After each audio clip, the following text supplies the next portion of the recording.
내 두려움 없네.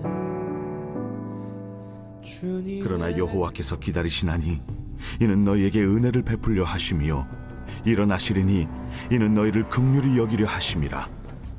대저 여호와는 정의의 하나님이심이라. 그를 기다리는 자마다 복이 있도다. 시온에 거주하며 예루살렘에 거주하는 백성아, 너는 다시 통곡하지 아니할 것이라. 그가 내 부르짖는 소리로 말미암아 내게 은혜를 베푸시되 그가 들으실 때에 내게 응답하시리라. 주께서 너희에게 환난의 떡과 고생의 물을 주시나 내 스승은 다시 숨기지 아니하시리니 내 눈이 내 스승을 볼 것이며 너희가 오른쪽으로 치우치든지 왼쪽으로 치우치든지 내 뒤에서 말소리가 내 귀에 들려 이르기를 이것이 바른 길이니 너희는 이리로 가라 할 것이며 또 너희가 너희 조각한 우상에 입힌 은과 부어 만든 우상에 올린 금을 더럽게 하여 불결한 물건을 던짐같이 던지며 이르기를 나가라 하리라.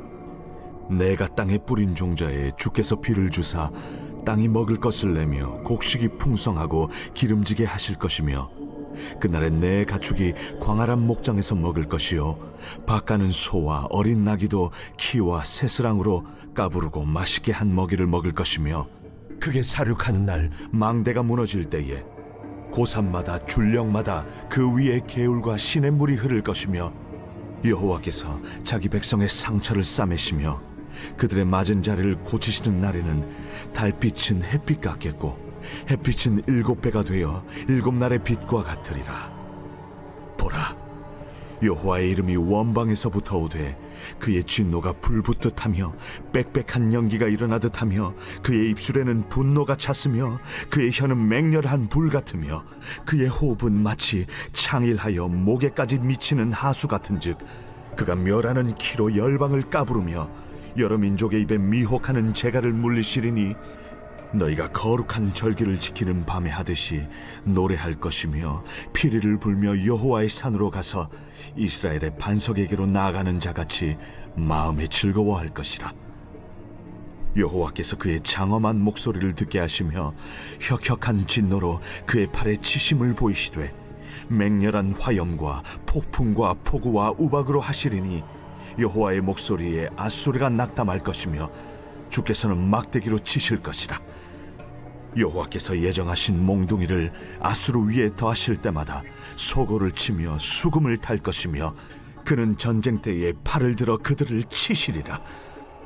대저 도벳은 이미 세워졌고 또 왕을 위하여 예비된 것이라.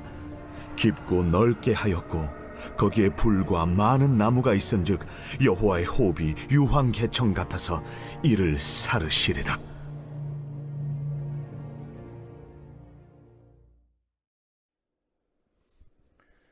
할렐루야. 오늘은 8월 20일 금요일입니다. 함께 나눌 말씀은 이사야 30장 18절부터 33절까지의 말씀입니다. 오늘 말씀을 통해 하나님의 은혜를 깨닫는 저희들 되시길 축복합니다. 하나님은 기다리는 자들에게 은혜를 베푸시는 분이십니다. 유다 백성들에게 주시는 하나님의 말씀입니다. 놀라운 것은 하나님께서는 그들을 버리지 않으셨다라는 것입니다. 18절에 보면 그러나 여호와께서 기다리시나니 이는 너희에게 은혜를 베푸려 하심이요 라고 얘기합니다. 하나님은 우리보다 먼저 기다리시는 분이심을 이야기합니다. 오늘 말씀을 통해서 우리를 기다리신 하나님의 놀라운 그 은혜의 섭리를 깨닫기를 축복합니다. 첫 번째입니다. 하나님은 우리에게 은혜를 베푸시기를 기다리십니다. 18절에 기다리시느라고 말씀하셨습니다. 우리는 하나님이 우리의 기도를 빨리 들어주시기를 기다립니다. 그런데 성경은 오히려 하나님께서 우리에게 은혜를 베푸시기를 기다린다라고 말합니다. 우리 눈에 보이지 않는 것이고 우리가 깨닫지 못하는 것입니다. 그러므로 우리를 기다리시는 은혜 베푸시는 주님의 그 손을 보는 믿음을 달라고 그렇게 기도하시길 축복합니다. 우리가 하나님을 떠날 때에도 하나님은 우리가 돌아오기를 기다리시는 아버지이십니다. 오늘 하루 주님 떠났다라면 하나님의 뜻을 떠나가셨다라면 돌아오시기를 축복합니다. 그러므로 어려움을 만났을 때에 하나님께서 나를 버리셨다라고 생각하지 마십시오. 하나님은 여전히 우리를 기다리십니다. 은혜를 사모하는 사람은 하나님을 간절히 찾고 말씀과 기도를 통해 하나님 앞으로 나아가기를 축복합니다. 나아가시는 여러분 되시기를 간절히 소원합니다. 두 번째는 하나님 우리에게 갈 길을 가르쳐 주시는 분이시라고 말합니다. 21절에 보면 너희가 오른쪽으로 치우치든 왼쪽으로 치우치든지 내 뒤에서 말소리가 내 귀에 들려오기를 이것이 바른 길이니 너희는 이리로 가라 할 것이며 라고 얘기합니다. 하나님은 자기 백성을 내버려 두시지 않습니다. 우리가 길을 잃었을 때 말씀을 통해 가르쳐 주십니다. 이것이 바른 길입니다. 그러므로 중요한 것은 내가 원하는 길이 아니라 하나님이 인도하시고 보여주시는 그 길을 선택하는 은혜가 우리 삶 가운데 충만하기를 간절히 소원합니다. 때때로 하나님의 길은 돌아가는 것처럼 보일 수 있습니다. 기다려야 할 때도 있습니다. 그러나 하나님께서 인도하시는 길은 가장 안전한 길입니다. 말씀을 가까이 하고 기도하는 가운데 하나님의 뜻을 구하십시오. 은혜를 사모하는 사람은 말씀을 사모하고 기도를 쉬지 않고 그리고 하나님의 뜻을 구하고 하나님과 가까이 하는 사람입니다. 그러므로 하나님의 길을 보고 함께 그 길로 걸어가시길 축복합니다. 세 번째는 23절 말씀부터 얘기하는데 하나님을 기다리는 사람에게 회복의 은혜가 있다라고 얘기합니다. 땅에 비가 내리고 곡식이 풍성해지고 가축들이 좋은 곳에서 먹게 된다라고 얘기합니다. 이것은 단순히 물질적인 축복만을 말하는 것이 아닙니다. 하나님께 돌아온 백성에게는 하나님께서 다시 은혜를 베푸신다라고 우리가 이제 약속하십니다. 혹시 지금 힘든 시간을 지내고 있습니까? 하나님께서 아무것도 하지 않는 것처럼 느껴지시는 외로움 가운데 있으십니까?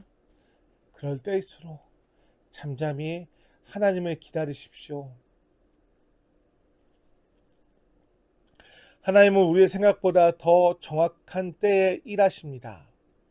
하나님은 우리가 원할 때가 아니라 가장 정확할 때에 역사하시며 그 기다림을 통해 우리를 하나님 앞에 더 온전하게 세우신 분임을 기억하며 하나님을 신뢰하는 우리가 되시기를 축복합니다. 결론입니다. 한 농부가 봄에 씨앗을 뿌립니다. 그런데 며칠이 지나도 아무것도 보이지 않습니다. 그는 매일 밭을 바라보며 땅속에서 아무 일도 일어나지 않는 것처럼 보며 낙심했습니다. 그런데 어떻죠? 땅속에서 씨앗이 껍질을 깨고 뿌리를 내리고 있었습니다. 그리고 보이지 않을 때 싹이 튀어나오는 거죠. 볼 때는 인간의 급한 눈으로 볼 때는 아무 일도 일어나지 않는 것처럼 보일 수 있습니다만 하나님은 생명 가운데 일하고 계셨습니다.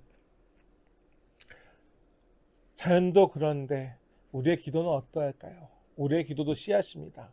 믿음도 씨앗입니다. 심겨지고 자라나는 과정이 있습니다. 하나님이 침묵하시는 것처럼 보이고 아무 무응답으로 답답해 보일 때도 있지만 하나님은 일하지 않으시는 분이 아니라 눈동자처럼 쉬지도 주무시지 않고 우리를 기다리시고 일하시는 분이다라고 말합니다. 그러므로 오늘 하루 여호와를 기다리시며 그 복과 은혜를 누리시기를 축복합니다. 기도하겠습니다. 하나님 아버지, 우리의 생각과 방법보다 주님의 뜻을 신뢰하게 하시고 응답이 보이지 않을 때에도 낙심하지 않고 주님을 기다리며 말씀 앞에 서는 저희들에게 인도하여 주시옵소서. 감사드리며 예수님의 이름으로 기도드립니다. 내 힘이시며